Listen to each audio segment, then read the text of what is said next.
Hello, everyone. I am so excited for today's guest. He is my dear friend, the one and only Kelly Siegel. Kelly is founder and CEO of a successful IT company, National Technology Management. He grew up in Detroit, Michigan. He's the author of the book Harder Than Life, which, if you have not heard of it, you need to go on Amazon and order it right away. You're going to love it. He is an ardent advocate for sober living, and he'll tell you all about his story today. And he has become a national sought after speaker. He is disciplined. He is genuine. He is insightful. He is generous. He is incredibly caring, and he is giving back through all his work. He really is a ardent philanthropist and wants to give back to charity. So all the book sales and the proceeds from that help to do that. So please, again, go out and check it out. He is probably one of the most humble juggernauts of personal development that I've come across on my journey. And I am so grateful to call him a dear friend. Welcome to the show, Kelly. I receive all that, Michelle, and it felt so good. In the past, prior versions of me, that would have made me uncomfortable. Heck, even a couple of weeks ago, probably made me feel uncomfortable. But I feel all the love, and I receive all the love from you, and it feels good. It feels peaceful. Good. I'm so glad to hear that. All right. We're going to jump right in, Kelly. Tell me, in your words, what does it mean to you to live an extraordinary life? That's an easy question, actually. It's being in a total peace with your inner self. I can't say it. It's just short and sweet. It's everything in my life is in alignment, and when that happens, synchronicities happen, good things, positivity happens. That doesn't mean that bad things don't happen. They come, but the bad things are a lot less. If we put it on a level, so I like life to be a roller coaster, because if you're just running flat, you're dead. Hmm. So need the ups and downs and ups and downs. And the beauty part about the downs is an up is coming right after it. So, um, but I like it when you do all the work on yourself and you listen to these habits that you preach about and that are in my Harder Than Life book. Those lows and those highs, those peaks start getting closer together. And then you just ride it out and you live an extraordinary life. And then we like to always say, how good can you handle it? And my answer is keeps getting better and better and better. And So true. So true. I love that. All right, let's talk a little bit. You and I have some similarities in the sense that the way we look at our path in getting to where we are today, there was some road to travel, a lot of road to travel. We're not spring chickens here, but the adversity equation, I always talk about how thank God for the adversity that did befall me in my life because it allows me to understand how far we've come, and it also propelled me forward. And had I not had some of the adversity in my life, I don't know that I would have gone down the path I ultimately did. So I think a lot of people hold themselves back and say, oh, the things that have happened, that's what's prevented me from moving forward. But for me, it was sort of the spark that moved me forward. Talk to me about how you view adversities that have happened in your lifetime. well, if it was given to, if life was given to us, if a perfect life was given to us, we would take it for granted. You wouldn't have any contrast. So it's what the tough times are what builds the intestinal fortitude to be able to handle anything. And I mean this, once you really love yourself and you really trust yourself, nothing becomes insurmountable. I am an unstoppable force. So, and I don't say that to be arrogant. I don't say that to be cocky. I just know that everything that gets thrown at me, I'm going to handle it. And if I can't handle it, I have a support system of people like you and Craig and my family and my IT company family that will help me through this. I'm not doing this alone. So resiliency builds confidence, which is you only face it by going through adversity. And I always say this: adversity either is on its way, it just left, or it's here right now. So you're not gonna evade. There's no way to avoid it. Right. Absolutely. And some of us get bigger doses than others. Speaking of which, I'm fascinated by your story. I grew up in a small town in Maine. I know you grew up in Detroit, Michigan. Very different contrasts, but still very similar things occurring. Tell me a little bit about growing up in Detroit and how it shaped your path. My parents were alcoholics, and it was scary. Every day I spent nervous. So, at 10 years old, you hear the key hit the door and you're like, which drunk am I getting? Which and they were so violent, my mother and stepfather, that they couldn't go out together because they would get into fights. So they would go out separately, and you didn't know which one was coming home first or which version of them coming first, which made me tough. I was, and I knew, to this day, I'm a salesman. I'm ultimately, I own it. I'm a businessman, but I'm a salesman at heart. We're all selling. So I just knew that if I could make them calm and happy, I had a fighting chance of not getting beat. First of all, I would try to avoid them. I'd hide. I did. It was fight, flight, or freeze. I would flight first most of the time, depending on what time of day. And I would, and then if it was my stepfather, he inevitably would walk right to my room and open the door, and I'd be like, and I would just wait to see which drunk I was getting. Did I get happy drunk? Did I get unhappy drunk, or did I get violent drunk? Mm, And that's where I got my first indoctrination to beer. Because sometimes he was happy, he'd want me to play him records and drink a beer with him. how old So, were you? I was about 9. Mm, So what did I do? I equated drinking beer with camaraderie. right. And I'm telling you, that was what I was searching for when I drank, when it started becoming a problem. Now, people always like you in my posts, oh, well, if you didn't drink as much as you did, it would be. And I was a functioning drinker. And I learned that from my stepfather. He used to say to me, I do some of my best work hungover. And he would go to work every single day. So what did I learn? I would drink and I would go to work and I would get my job done. So I was a functioning drinker, and I didn't think I had a problem until I just started. First chapter of my book is self-awareness. It's when I decided to look at myself and go, what's going on here? Why am I not happy? And I started unpacking, and I realized that every time something bad happened, alcohol was present. Alcohol Mm, didn't cause it, but there was a correlation. And it's corny, but I ultimately quit because of love. And I only quit for 90 days. I just quit for 90 days and said, hey, let's have some fun. Let's see what this is all about. And I liked it. So I stayed for another 90 days. And after that, I really liked it. And I said, I think I'm done. And I just did. So growing up, you could hit there and say, oh, well, woe is me, and be the victim. But I came out the victor and said, we're going to make the most of this. And I got a newsflash for you. Drinking the poison, expecting them to die, ain't nothing going to happen to your parents. So why do we sit here and say, because my parents didn't love me, I'm this? Why don't we say, I did this despite it all? And I, that's what I builds think that that resistance. that's where the key is. One of the things that really impressed me about your story was how early in life you started working, because you have developed this work ethic that I think really it just translates across every facet of your life. For those who have not seen it, Kelly, he is a fine specimen of a man who takes very good care of his body. He's in the gym every day, incredibly disciplined, whether he's traveling or at home. And I think it all starts back with you had to get busy and start to work, or you really took that route of I'm going to pull myself out of the situation.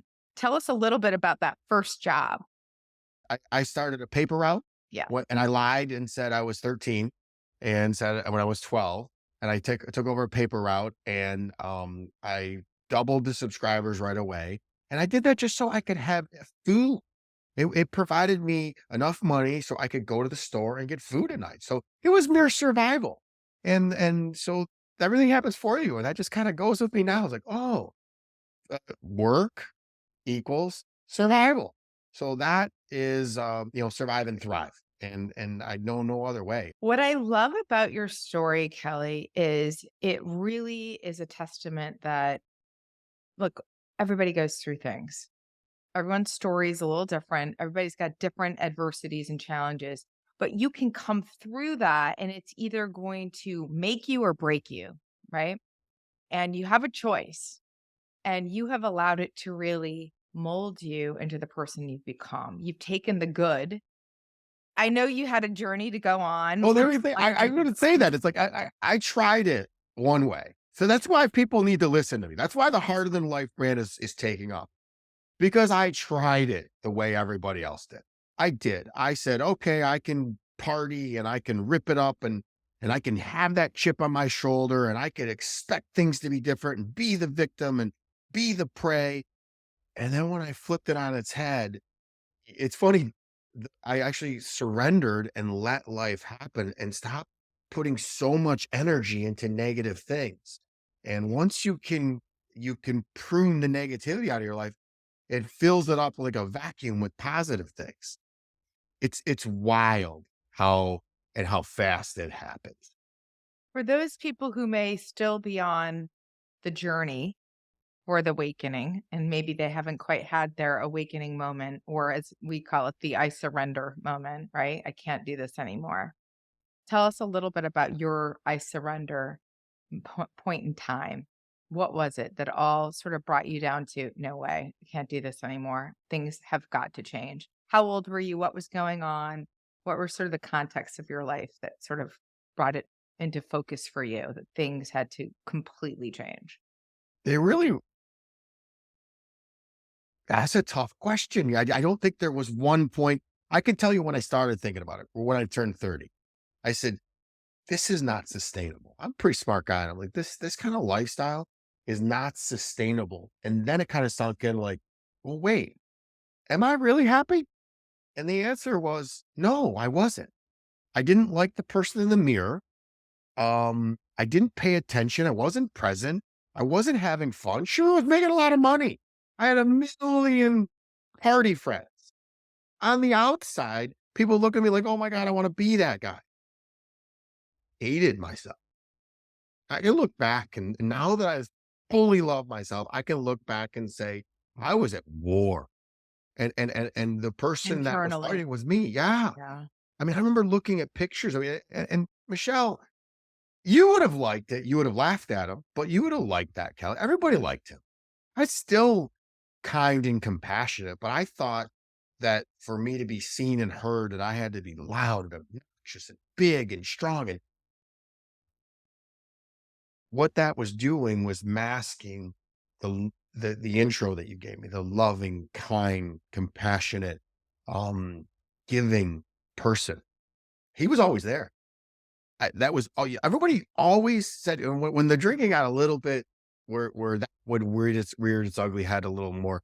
People would always say it's okay because he's so kind and loving and compassionate and soft and And you know probably successful. So you kind of yeah get a you know pass when you're what's successful, successful? Just because you got a right? little change in your pocket doesn't make you successful. Just ask Right. Michael Jackson and Prince. Oh wait, they're not here anymore. So that's what happens. And I tell you what, God leaves clues and he gives you freaking signs. I blew through every one of them. And now that I'm on the other side looking back, I see all of them and went, oh my goodness, how freaking dumb was I? But you do it when you're ready. And so you asked the question, so when was I ready? I had 3 straight toxic relationships. And the last one that really sent me in a tailspin, I thought she was the one and we were going to get married and live happily ever after. I said, this is it, man. I have reached the pinnacle. And then alcohol from both of our sides just kept banging against it. And something had to change. And finally I said, okay, here's the sign. I'm paying attention. This is the this is the coup de grace where God is saying, if you want this to work, you've got to give this up. So I did. And unfortunately, it takes two people not willing to give up, both doing the work, leaning in and with a common goal of mine. And unfortunately, she didn't want to do the work. It's painful. It's scary. I will tell you, I just broke it down for somebody the other day, man. The first 2 years of this process sucked. 2 years of crap. Processing, moving on. Tell me a little bit about the suck. So what happens when you go to make a big universal change? When you go to make the universe is going to God, whatever you call it, source, higher power is going to start throwing things at you because you're disrupting what the natural transitions of life of what your life has been. So all of a sudden, all the idiosyncrasies are going to come out. And so when I quit drinking, I thought, oh, everything's going to be perfect. No. They start throwing the kitchen sink at you. That's why the adversity growing up prepared me for the adversity that I was about to hit. And and it just didn't stop for 2 years. I'm not kidding you. 2 years. So if you think that it's just going to be a light switch, it isn't. Now, there were moments, I had a few months of peace, and then there would come something good, and then it all came to one big head about a year and a half into it, where where the little thing that you may have heard of called the pandemic hit. So I was home alone by myself with all my feelings, with nobody to talk to, I didn't have the gym to go work out, which is my outlet. Um, and then at the same time, God said, "We're going to really test you, Mr. Siegel. We think that you can handle it, but we're going to see what you're made of." Pandemic hits. My ex-wife and my ex-girlfriend get together and take away my daughter from lies and BS that they'd made up because hurt people. And my daughter is my why. Ultimately, she's why I do all this. I am the one that ends the cycle of abuse in our family. And my daughter gets to be the next generation to feel it the right way. So they took my daughter through courts. It happened to be the night of the pandemic. It's crazy. My At the same time, The our night of largest March of 2020, this was all going March down? 20th, 2020, Oh gosh. 4 o'clock in the afternoon, I get a call from my lawyer. "Hey, where are you at?" I said, "Just driving home." He's like, "Call me when you get home." I was like, "No, what's wrong?" He's like, "No, you need to be home." And so I call him when I get home and he's like, "All right, sit down. Don't freak out.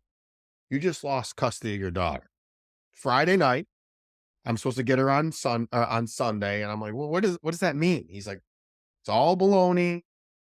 Aubrey and Christy got together and filed some bogus stuff. We're going to beat it, but nobody knows how because the pandemic just hit. Nobody knows how we're going to go to court, when we're going to go to court. We don't know. It's unprecedented. It never happens." I'm like, "You're kidding me. What? I thought I was being punked." So that's pandemic. That then at the same time, I'm not even kidding you. Our biggest customer, 25% of our revenue God. leaves us. And that happened to so many companies during that era because of And the I'm panic. like, I finally just looked up and I keep a full bar of liquor at my house. Because I healed the prop reason why I drank. It was because I didn't feel lovable. I didn't feel enough. And I figured that if I drank and I was this larger than life guy, everybody loved me. Well, I didn't love me. So when I gave up the booze, I love me. And now it turns out everybody loves me. So I just got the right people.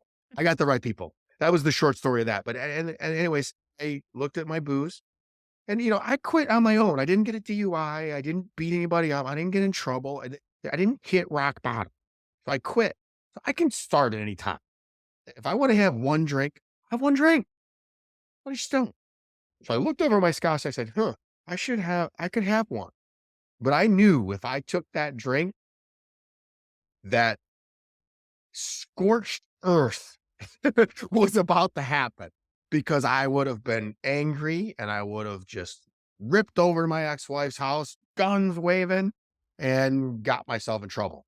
And I didn't. So I grabbed a cigar. I put my cell phone down. I went for a long drive. And in that drive, I decided I was going to go hire a new attorney who wasn't my normal attorney. And we were going to we were going to be not so nice. And the gloves came off. And that's the first time ever I really, really stood up for myself in in a professional sort of way. Like even way back when with my stepfather, I called my stepfather out when I was finally big enough that I knew I would have kicked his butt. And that's violence. How you do things is cerebrally. That's what is the art, Sun Tzu, the art of war. The best fight is one without having to fight.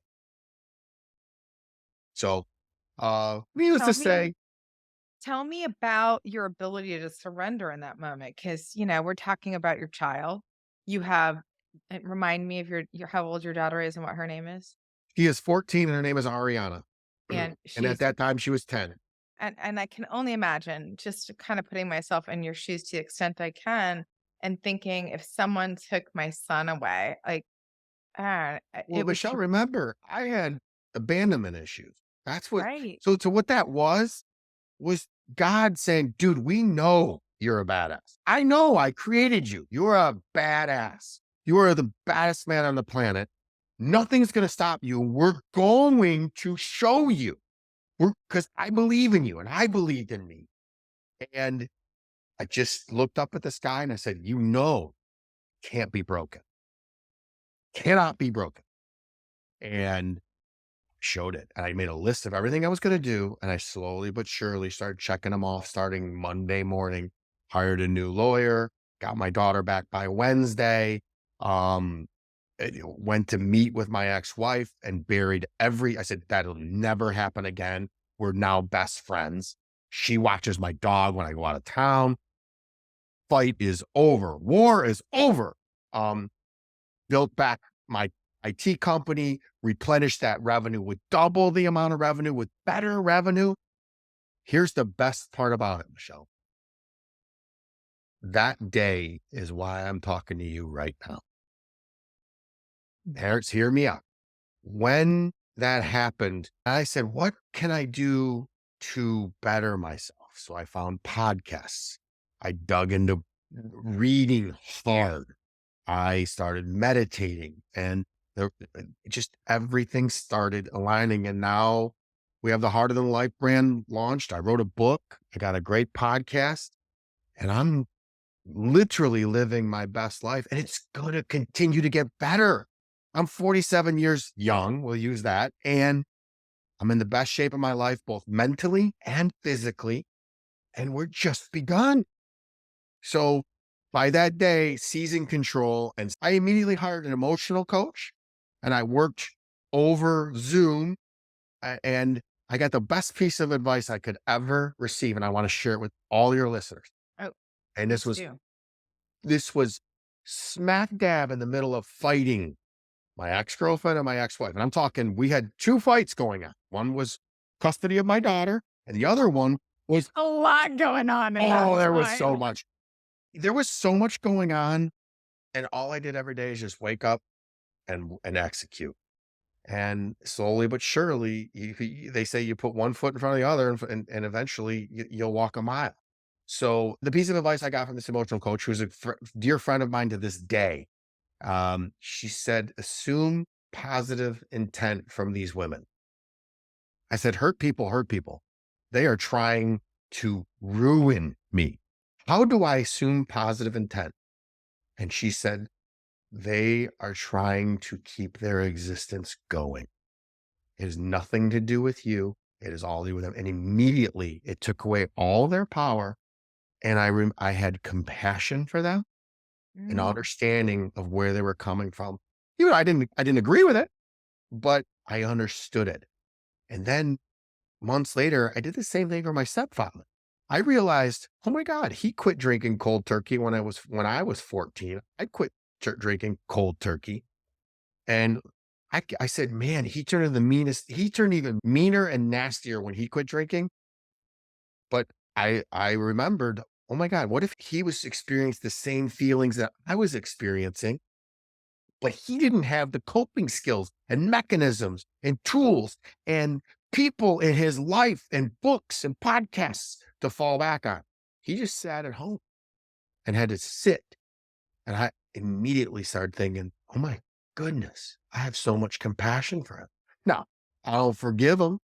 I didn't forgive him at that point. I did eventually forgive them, but I have not invited them back in my life. So, you know, I like to come on these podcasts and I like to tell people about my life. And it's, we all have our past. What I want people to do is borrow the things that resonate with them and adopt them into your life.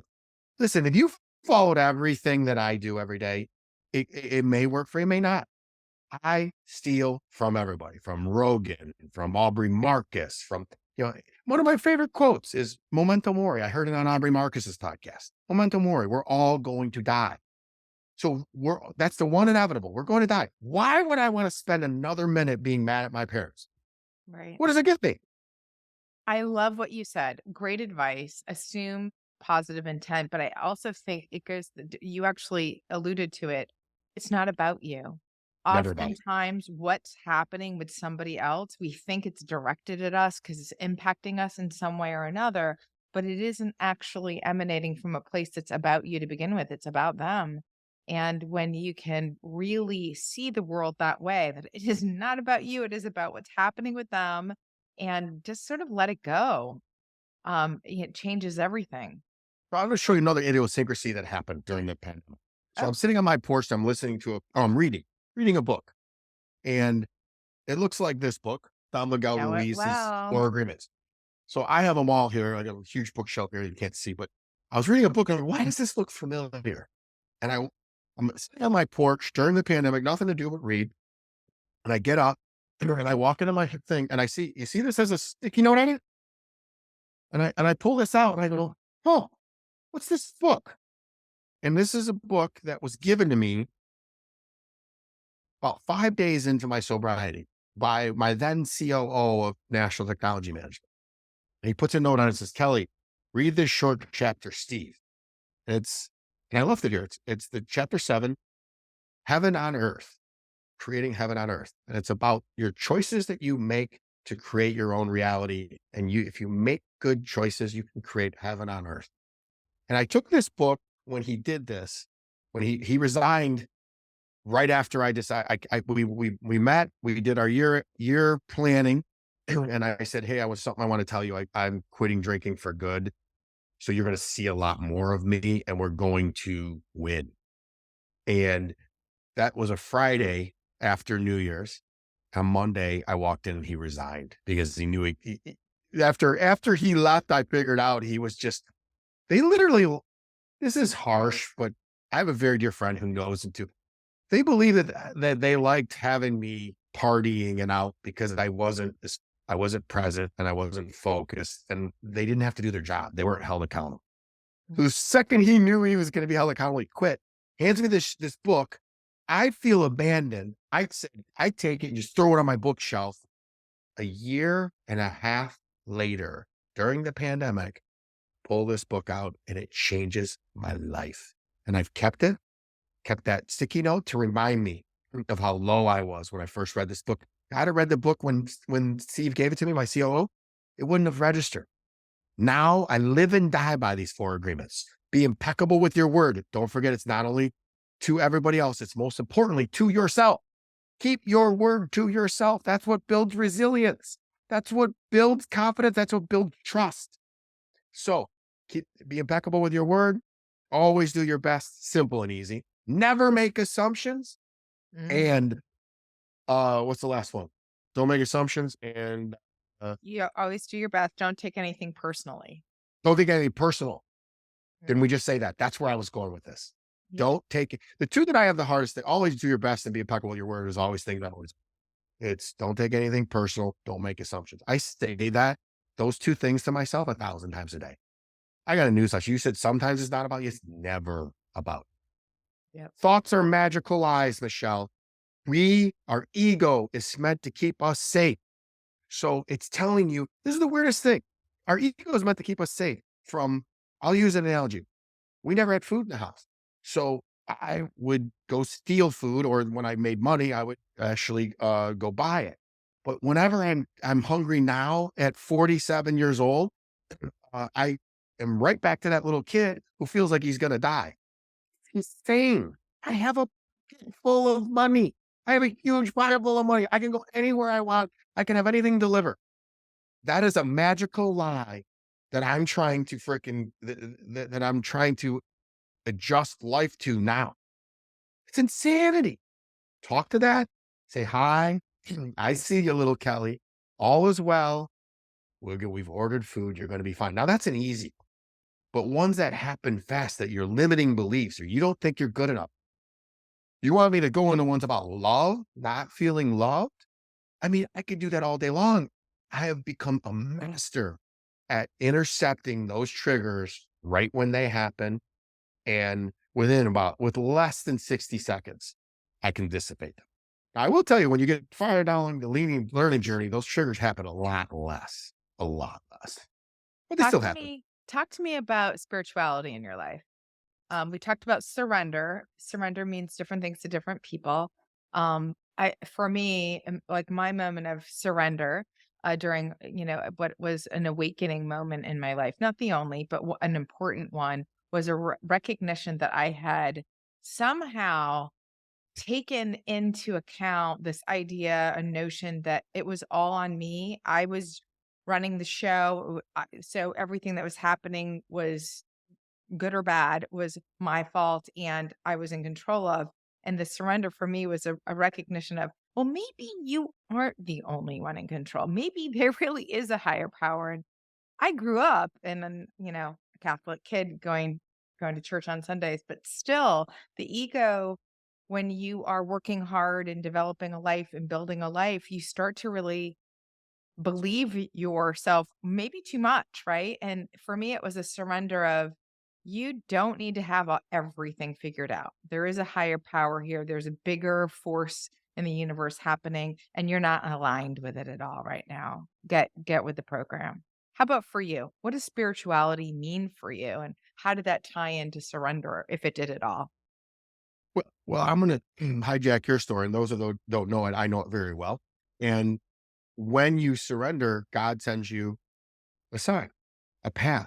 So yours was on the Absolutely, almost bus. like When you got off the bus, you were right in front of a mental health clinic. You yeah, walked in thinking that it was a community mental health. There was no way in heck that anybody's going to help you.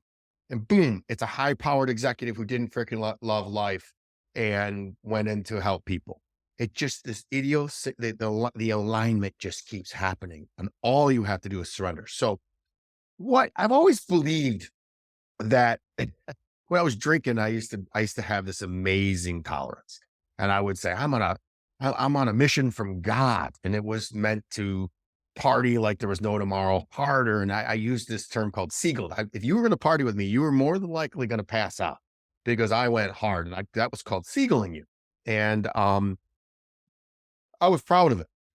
I will tell you that when I look back, God was always on my side. And I said, somebody is smoothing out a path for me because I should be a bum or I should be dead. Should be a lot of things that I'm not. Instead, I'm here in this harder than life a persona, which is really my life. yeah. And I get to share it with the world and help people and donate a ton of money. And I get to be on podcasts and I get to help people. And believe me, my story, I answer DMs daily helping people. I just sent an email to somebody because I throw my email out there. I'm available because if I can't pay it forward, it's all for now. So to me, very, very recently, we had a conversation. I said, I'm God curious. I went to see my boy Steven Scoggins at his place. He hit me with all kinds of scripture. Craig talks about it. It just kept, God just kept appearing. And I'm just watching going, why does everything keep aligning for my life? So I started calling it the universe and source, and I'd go with that. And then I was in LA with our friend Marcus. And Marcus said, Kelly, I want you to do a favor for me. He said, I want you to ask God for something tonight and watch it happen. I said, I've done this before, Marcus. I know what's going to happen. He said, no, no, no. Ask for something big. And I asked, remember when we were there? There was the hurricane, there was a typhoon, there was an Right. earthquake, and I had to drive to Huntington Beach, and I had other things I had to do besides what we were there to do. And I said, Marcus, I'll do that. And this time I'll pay attention to make sure so I can report back to you. And I'm got curious at this point. So I'm like, okay, cool. Let's do this.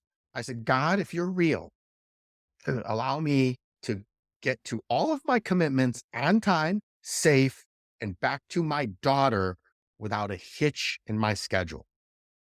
Mind you, hurricane, typhoon, driving, Earthquake. earthquake in times where LA is not, they don't have the infrastructure that we have in where For all they're the even rain. able Yeah. for a rain. So Right, I'm and there was driving. flooding. There was massive flooding. Yes, I was driving and I'm watching cars zoom by me and hit the wall and spin out. And it's just got something just kept clearing it for me. I made it to all of my commitments. I met a great new friend, killed at podcast. We're in constant contact. I made it back to LAX. I get out of my car, my rental car, and the guy looks at me and goes, I follow you on TikTok. And I start laughing. I'm like, this is alignment. I get on my plane that Delta had been sending me things, reschedule, reschedule, reschedule. It's sunny as can be. I get on the plane. I get home. We fly over the storm, not near a bump, no turbulence. I get home. I'm driving home with my top down going, thank you. Thank you, God. So, Did you reach out and to it just Marcus can, and let him know? I did. I got it. He's coming on the podcast and we're going to talk about it. And you know what? Truth be told, God has been there the whole time. And he's been aligning the work for me. And I see him. I wrote in my thing, hey, universe, I see you transpiring to make me happy. And then I changed it to God. I'm comfortable with it now. My daughter's a little bit uncomfortable. She's like, Dad, I'm not so sure about this God thing yet. I said, do what makes you happy. And that's what I said with everybody. Do what makes you feel comfortable and what makes you call. It's calling me. It- Something is calling me. And I think it's the redemption that I have to do and give back to the world. And it just keeps getting better and better and better. So, I and love I've it. only just begun. I think this is going to I think this continue to is the go. tip of the iceberg for you. There's so much more to do. Let's talk. I have a few more questions, if you'll indulge me. We just went through this beautiful conversation. What does success look like for you today Well, we said it earlier. It really, versus what it looked like for you at, say, 30? What does it look like for you today? it's just inner peace. Okay. So, I, same I, as your extraordinary life. Okay. it, it, Fair. it- success to me. And, I think that as long as I have inner peace, everything else will fall into place. That's where and I've said this to many people many times is, when you're on an airplane, they say, put your oxygen mask on first, because if you're passed out, you're no good to anybody else. So I need to be peaceful in my mind, which is going to make me work out, which is going to give me energy to help as many people. And then I'm going to make money and then I'm going to give it all away. Let's talk about your morning routine because we know that those people who start the day, what is you say this all the time, the way you do anything is the way you do everything. And morning routines we know are incredibly important for setting the tone for a good day. Right. So, all right, we know that the way you do anything is the way you do everything. So tell us about your morning routine because I know for you and for all of us that are doing this work, how we set the tone for the day impacts everything. Tell us what you do. It just dawned on me too. I learned this morning routine from my stepfather. Wow. He was an early riser. He taught me, the early bird gets the worm. They used to say that all the time. I just realized it. Just had an epiphany on their show. Good. So he was always an early, he'd get up, go to bed early and get up early. So listen, you can listen to all these personal development people and they're going to tell you, you got to get up at 3:30. You got up at 4:30. I don't know. All I can tell you is the principles that I use. I highly recommend whether it's 4:15 in the morning, like I do it, or 7:15 or 10:15. You have to have a winning daily routine that you consistently do. Consistency is key. We consistently drink, we consistently pollute our mind and our bodies, and we wonder why we have a bad life. So let's flip it on its head and let's consistently do winning habits. You show me your choices, and I will show you your life. My choices are very simple. Wake up in the morning, first thing I do. Eyes open, gratitude. Three things I'm grateful for. Can be simple. My fat cat laying next to me, the roof over my head, my full belly, or the fact that I get to go help people. Or today was I get to be on your podcast. So bam, three to five things. Usually comes pretty easily. My feet hit the ground and it's on. I mean it too. I like to win and I like to help people. And winning is more fun than fun is fun. So when my feet hit the ground, it's on. And whether it's the devil, whether it's God, they know I just woke up. I go marching into my bathroom. I do a quick high five in the mirror and tell myself I'm a bad MFer. Brush my teeth. I sit down and I do, I sit down and I journal real quick. And then I walk into my bedroom and I sit on my couch and I do a quick 10-minute meditation, get my workout gear on, out the door. I'm there by 5 a.m. Work out from 5 to about 6:30. I get home. I shoot my morning daily motivational video, launch that, shower, take my dog for a quick walk, gratitude walk, more gratitude, get my daughter up, cook her breakfast, get her intention going. Today's intention was cute. I got to share it. I said, make somebody smile today, babe. She goes, that's funny. I said, just do it. So, drop her off at school. I go to my office, work IT all day. Sometimes I mix into the heart of life. That's actually taken over for things. Come home. I get to pick my daughter up from school. She finishes her homework or we have discussions. We read and I'm trying to think if there's anything else that I do. I listen to podcasts while I'm working out. So it's just that daily rinse and repeat. And then I go to bed. And the last thing I do before I go to bed, more gratitude. Three things I'm grateful for. I love it. And I just rinse and repeat, rinse and repeat. Why do we shower every day? Because they work. This thing, and if I get off of any of those for a long period of time, there's certain days that I can't do it. The schedule won't let me. And I call those God's days off. And I go with it, but I don't have many. And I don't go more than 2 days without doing most of that routine. And I figure out ways to add to it. And it works for me. I love that you start your morning off early. I am not in the 4:15 club, Yeah. but I'm happy that you are and it works. But I love that you started off with this idea of gratitude. And then you go into your journaling and your meditation, and then you're out the door by 5 because it creates that routine, right? And I think that that's the habitual habits, right? What you do consistently day in and day out sets the Michelle, tone. let's talk about one thing real quick. It's journaling. I want to talk about journaling a little bit because so we don't know what to say, what to do. All I do when I journal, it's literally a spiral notebook. And I get my thoughts out of my head. That's it. And if something is ruminating, I'll star it.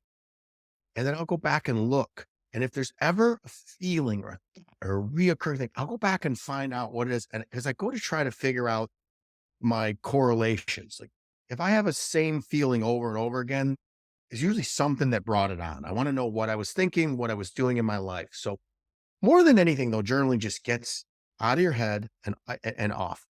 And what do we normally do? Well, I talk to my friends. Your friends are your friends because they want to see you win. They're going to tell you what you want to hear most of the time. That's why I love you because you don't tell me what I want to hear.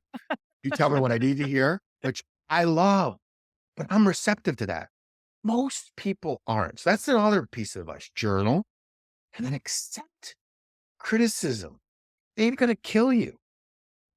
Just two little small habits that if you pick up two things, pick up the journaling habit. Since I've done that, and I thought, what my biggest fear was? I never said this. I was always Tell feared that me. ex-wife would find it and use it against me Oh, yeah. because she's done it before. And at the end of the day, all you'd read in there is a flawed human trying to get better. And And I got isn't to that decide. what we all are? I think ultimately, no matter what journey that we're on, we are all imperfect beings trying to just put one foot in front of the other and get better each day. And that's That's really the the goal. difference between personal development and people that aren't in personal development. We're trying to get better. There's certain people that aren't trying. And I have all the compassion in the world for you, but I assure you that life gets better if you just try. And that's the big thing. You gotta do something. Because if you're going to do nothing, nothing's going to change. Nothing changes if nothing's changed. Right. So journal is very, very important to me because I just get things out of my head, and it's not that also keeps me from spinning or spiraling, which you hear people do, which will make them want to take Xanax or want to take cannabis or take a drink. So when things are bothering me, get them off, get them out of my mind and just write through my hand. And I write. I don't put on a phone. I write to get them out. And you know what? Maybe one day we'll sell the journals and everyone will be like, he was an evil master genius. Who knows? Nah, I So think any they'll routine you see a do, man with a lot of introspection, and I think that's a good thing. Um, you so see a I'm lot of gonna love, a lot uh, of love.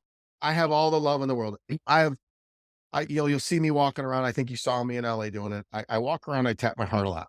It's I'm feeling something and I just want to bring myself back to alignment. I tap my heart. yeah, if everyone hasn't figured this out by now, Kelly is this bigger than life personality, and it's exciting to see him in this space and what's possible because there are so many people. If you're not following him on social, make sure that you have the links to do so.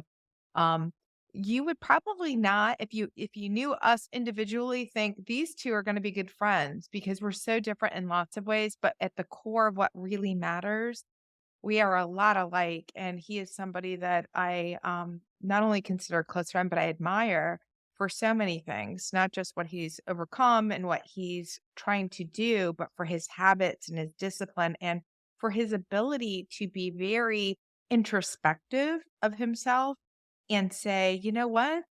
I wasn't looking at that the way I probably should have. And now my aperture's open a little more. I'm gonna attack it differently." And he is one of the first people that on this journey that I've really met that's willing to say, might need to change my point of view on that. And he's so honest. And that's what is so refreshing about him. And it's just for me, it's just to see this man in constant evolution, getting better and better and better as he goes, becoming the best version of himself. Not so consumed with his BS, like we all have it, right? But really consistently putting his heart first. And I just have tremendous amount of admiration and love for you. So I'm really grateful. The feeling is very mutual. I will tell you, I do. I'm a little bit of an alien in that seek out the opposite opinion. Like, it'd be like a Republican reaching out to a Democrat, which is what we need. United we stand. I- if you just surround yourself with people that think like you, you're never going to grow.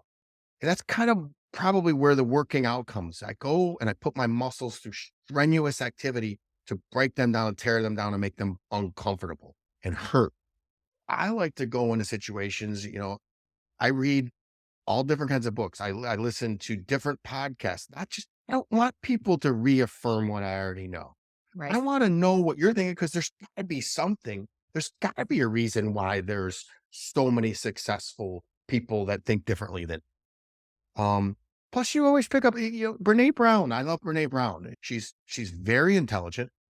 I've gotten softer from listening to her and reading her, and I've gotten understanding of other cultures and other isms that I just don't get down with. So if you're constantly around the same people doing the same thing, again, nothing's changed, nothing changes. It's insanity. And that's what the algorithm for social media does. Everyone thinks that I must be right because my social media feed says that. Well, that's the way it's programmed to do because you're the product and they want to keep you on there. And if you keep getting affirmations that you're right, everybody likes to know to be right. And everybody likes to be told that they're amazing. And everybody likes to be confirmed and be validated. And that's what social media does. I'm looking for quite the opposite. I'm looking for joy and happiness and helping of others. And I can do that by expanding my mind and expanding my being. I'm going to learn it all. I'm going to learn more every single day. And I'm not going to learn from the same people doing the same things uh, over and over and over. So I love it. Fair enough. Kelly, where can people find you? Well, we got a lot going on, Michelle, and I'm glad that this is take two for us. Um, We're about to launch a fitness portal, so to speak. I got to sign the contract on it today, and we're going to start the hard work. So within about a month or two, I don't know when this is going to air, it's going to hit the ground running. It's going to be all things fitness, nutrition, personal development, and podcasts. Love it. That's one thing. You can go to harderthanlife.com. It's just like it sounds, harderthanlife.com, and you'll see all of the things. It's kelly.siegel.71 at Instagram. That seems to be where most people find me. If you message me, it will be me and I will get back with you. Once you do the work, that vibration attracts the people that are meant for you to you and repels the people that aren't. And not everybody's going to be for you. And you can't take it personal. Some people are going to take shots at you. People that you love are going to take shots at you because they want you, they love the you who you are today. And when you decide that you're going to grow, that scares the heck out of them. Will he love me? Will they still have time for me? And the answer is maybe not. Some people are in your life for just a season, and that season comes to an end. And it's okay. So, no is your friend. Learn to say no, but love yourself, man. And love yourself isn't being an asshole. It's love yourself. You'll know when you're loving yourself because synchronicities in the world will start happening and magnetizations will happen to you.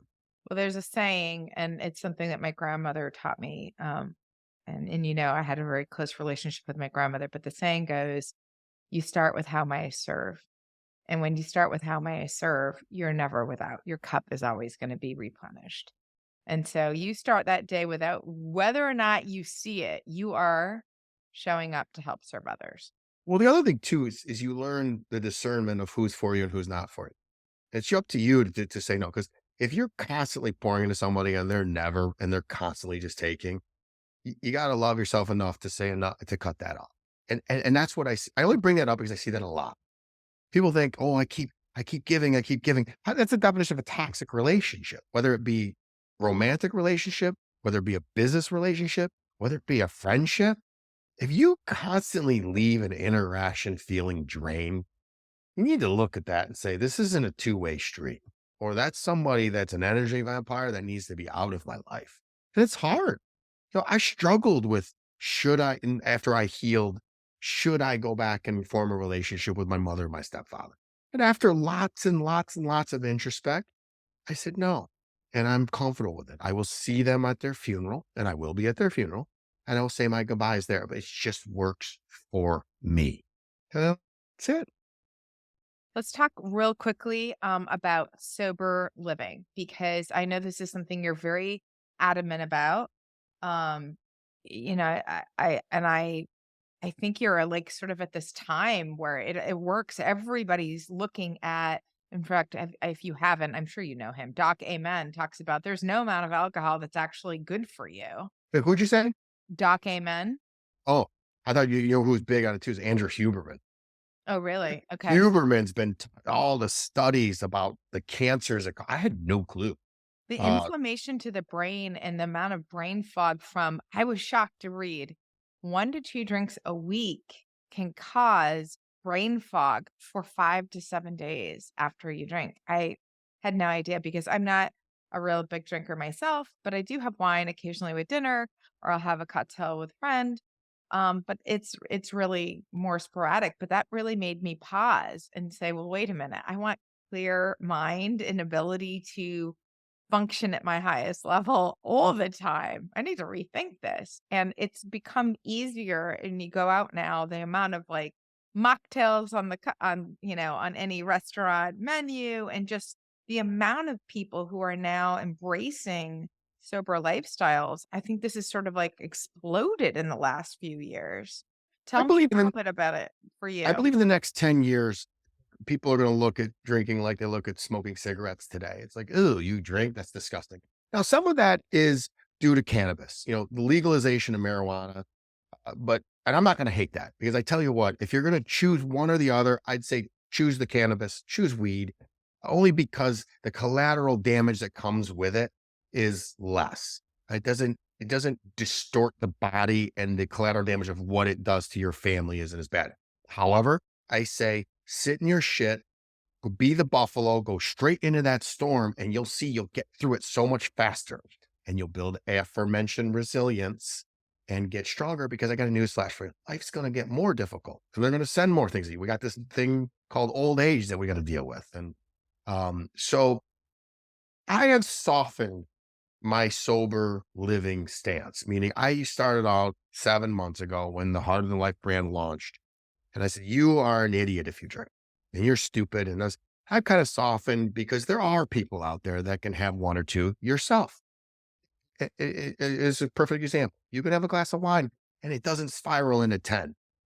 That actually was me too. Every time I had a drink, I didn't have 30 and light my hair on fire and go out on. I could have one. It just so happened that I like to taste alcohol, and it just was it was just becoming a problem. And to me, I was spending too much money on it, and the fog was taking longer. So what I noticed, the funniest thing in the world, I used to go to talk therapy. I'm not a big talk therapy fan, but the guy for 9 years, literally, our therapy would go like this. I'd talk about why whoever I was dating was crazy and toxic. And I would say, what do I do? He'd say, break up with them and stop drinking. Break up with them and stop drinking. I go, that doesn't make any sense. And now, when everybody comes to me and asks questions, my first question is, what's the nature of association with alcohol? Well, what's that have to do with anything? I'm depressed over here. How often do you drink? I have a glass or two of wine every night. Ha. So, there's definitely a correlation to see, when you drink, you're either trying to feel something or trying not to feel something. Right. So why don't we just go and figure out what that something is and solve that something? For me, I told you what it was. I didn't feel lovable. My mother did not know how to show me love. She did the best she can. I forgive her for it, but I, to this day, crave love. That's why you give me so much love. That's why I love being, plus you're so smart and I love you giving me different perspectives of business. And it's a very mutually beneficial relationship. So I didn't feel love. When I drank, I could pick up any woman. I could still pick up any woman, but I don't want that. When I drank, I could get women. Bigger than life personality. All the guys loved me. Everybody was around, and I could get that aforementioned camaraderie that I got from my stepfather when we was 9. I loved that first drink. Cheers. And I always had a cheers, and everybody always met at my house. I'd be like, guys, boys, to a good night. That felt love to me. That ain't love, man. That ain't love. That's misery. Misery loves company. Whoa, whoa, whoa, wait. Misery doesn't love company. Misery hates being alone. If Yeah. you're completely alone in your thoughts, woo, you're going to do some destructive things. You're going to find that one friend who's also miserable, and the two of you are going to do some miserable things together and commiserate and just keep that negative fall of just the snowball effect of negativity and wonder why you can't get out of it. Instead, find a Michelle, find a Kelly Siegel. You're not going to like what you're going to hear, but it's what you need to hear. And I don't know how many times people come to me looking for compassion and they get it, but then it's going to be, here's what you got to do. And you got to take a little break from the naughty water. You just have to, and sit in your thing and just start. Once you can get that in alignment, everything, I call it the cheat code. All of a sudden I'm clear headed. I'm not, it's amazing that I made that one decision and all of a sudden all the chaos in my life was gone. Because when you're drinking, other people that drink, they're going to bring chaos.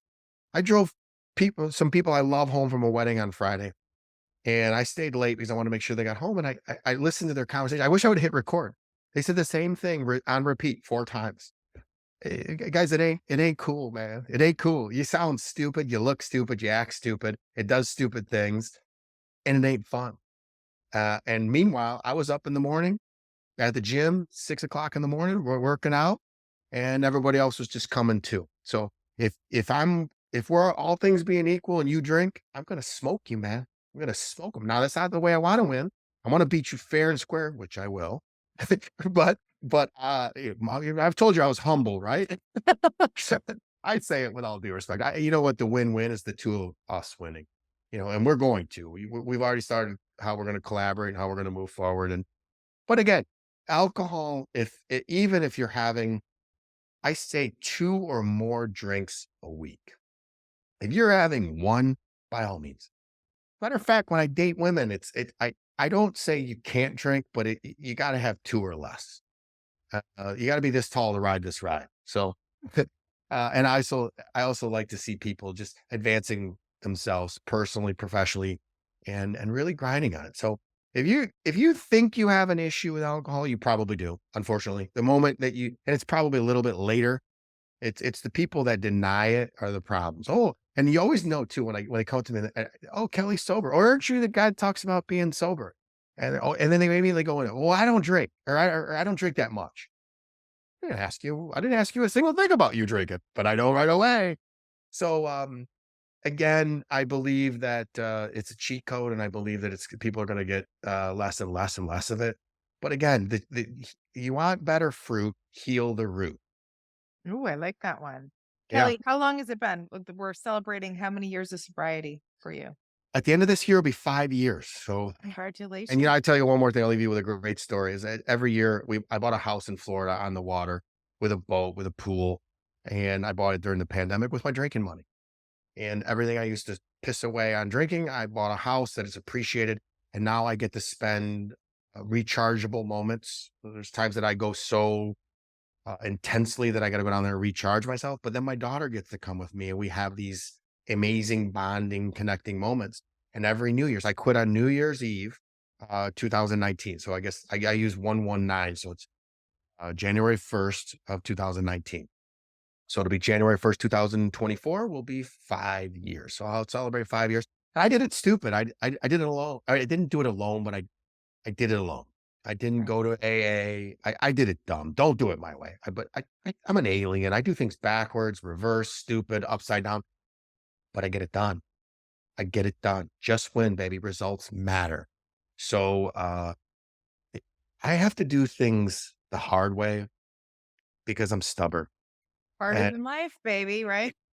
yeah, so I just tell you, if you're even thinking about not drink, I call it sober curious. If you're even thinking about not wanting to drink, start it. I just tell everybody, I put in the book, 90-day challenge.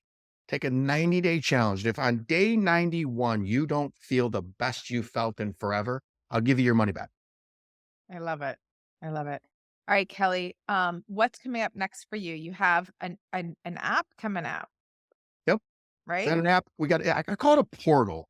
Portal. And Okay. you're gonna help me figure out what it's gonna be, but it started off, I was doing I was gonna do a fitness app. Everybody's messaging me, "How do you get those arms? How do you get those abs?" And I see myself messaging people nonstop. I said, "You know what? I'm gonna put a fitness app up." And in my interviewing of fitness apps, I stumbled across a portal, which is much more than an app, which is it felt more me because I have Love it. way more to give than just fitness. I got personal development, I got ideas, I got motivation, I have nutrition, and we're going to go align with a bunch of partners where we're going to be able to offer special deals. We're going to be able to offer a total health human optimization platform is what it's going to be. And if you follow it, you will look great, you will feel great, you will do great. I love it. But that's next. I don't know what I'm calling it yet. Siegel's, We'll figure Siegel. that out together. Who We'll knows? figure that out. That'll be coming out. We've been doing lots and lots and lots of speaking engagements. It's gonna be everywhere and every place in 2024. And the goal is to inspire, model, and And educate. give back and give back because Yeah, we got big goals. you're We're big. behind on our goals this year, but we will catch up. Fourth quarter is always our winning money moments. And I look to do a lot more with you now that you're free. I fully expect a full slate with you because we complement each other so well. We laughed about how we go at it. I come at it from a technical standpoint, you come at it from a PR standpoint, but both of us are mindful and mindset. We're talking about how we can, and what does that do? The three of those equals business success. Notice we talked about personal development first, then business. Yes. Everybody's the work-life balance. No, no, no. Go get your mind full and you will be good in business. Yeah, and what we've learned over the years, the resilience comes because we are two people who refuse to quit. So there's really no losing. It's just that if we hit a wall, we'll figure out and we will adjust and we'll get over the wall. We'll scale the wall. The next wall will come. We'll Oh, figure that oh, one wait, wait, out. wait, hold on. No, you're giving the corporate answer. No, we will lean on each other. We will be vulnerable, and we will say what you were feeling, what I was feeling, what worked, what didn't, and how we can cultivate that positive winning momentum and modality and thought process in our head. Because really, you got to manifest it first, put it into action, and then believe it. Absolutely. Absolutely. All right, my friend, thank you so much for coming on. I cannot wait to see what comes next with you. It's never a dull moment. It's always a moment for growth and inspiration when I spend time with you. And I have so much love for you. And I love what you're doing in the world, what you're putting out in the world. And I just can't wait. Oh, one more thing.